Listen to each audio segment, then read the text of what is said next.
Over 2 decades ago, we witnessed innovation, and today, we take the initiative to witness the new video games on the market, and here we have before us is another reboot of the Doom franchise, the first being Doom 3 in 2004.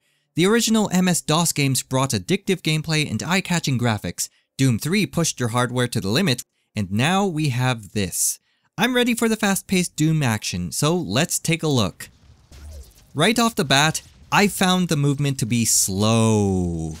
The fastest you will move is your running speed, and there doesn't seem to be a way to move faster other than the haste rune. All the mechanics like strafe jumping and rocket jumping for movement are replaced with the double jump and some elements of parkour. If you approach a ledge, you can pull yourself up.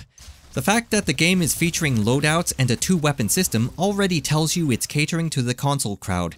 Funny thing is, the single-player campaign allows you to carry a massive arsenal, just like the classic Doom games.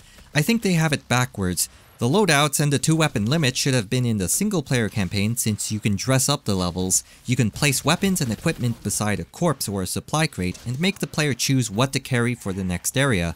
Multiplayer should need more than 2 weapons for the utility they provide, but with the movement mechanics replacing rocket jumping and plasma climbing, and doing away with the importance of maintaining stack for them, utility loses its value, and so does the depth of the gameplay.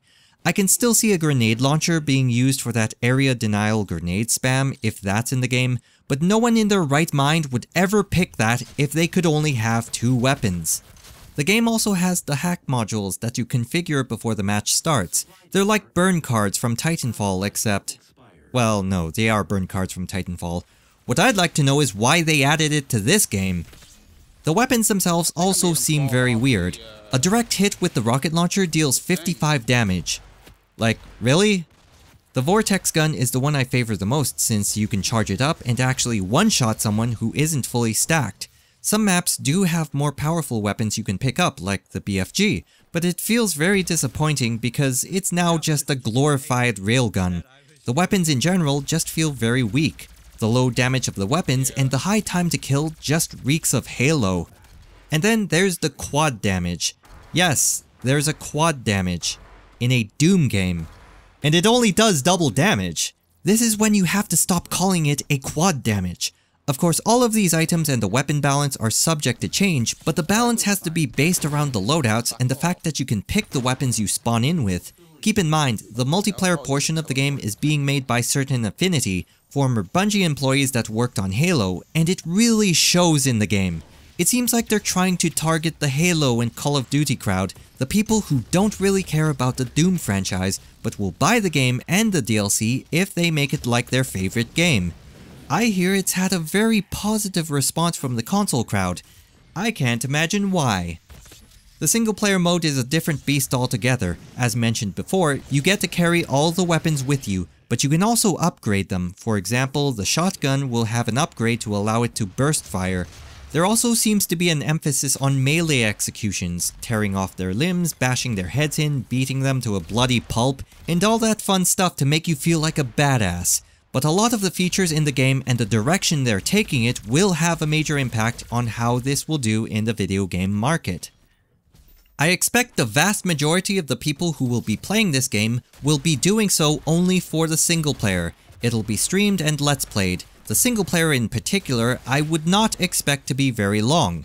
It seems like a typical single player campaign of a modern first-person shooter, with checkpoints and cutscenes galore, on rails, holding your hand every step of the way, and it's going to have that one plot twist in the middle like it usually does in AAA games these days.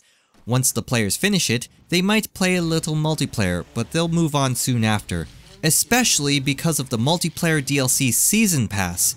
That has already been announced, and you can pre-order it. It includes multiplayer maps, weapons, equipment, like everything. So they're already planning on killing the game by segregating the community. They gathered a lot of feedback during the closed alpha for the game, but word on the street is that very few changes were being made. They did add a field of view slider and increased the movement speed since then because of the feedback. That's great, but that doesn't mean a whole lot when it's only a step above Halo. After a few months, the game will be dead. They'll have their one big tournament at QuakeCon, they'll put out their DLC, and off it goes into obscurity. Judging by their huge focus on multiplayer, it's very unlikely that they'll be expanding on the single player too much. I would expect, at most, one small piece of single-player DLC announced in the future, and maybe people will come back to play it, but they'll go away as soon as they're done with it. Even SnapMap, the Doom equivalent of Halo Forge, will most likely be underutilized.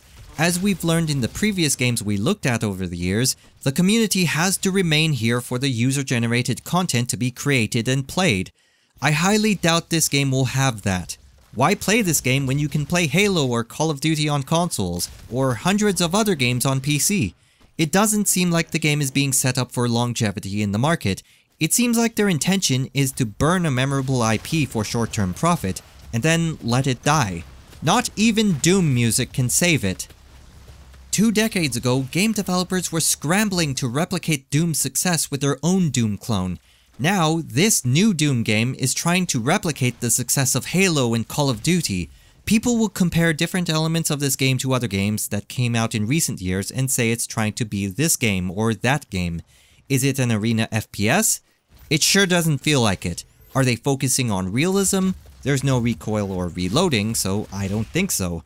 But what I do know is that it's not trying to be a Doom game, and it's certainly not trying to be its own original thing. It's a revolving door hype game, much like what Titanfall was, but it's going to die off much faster.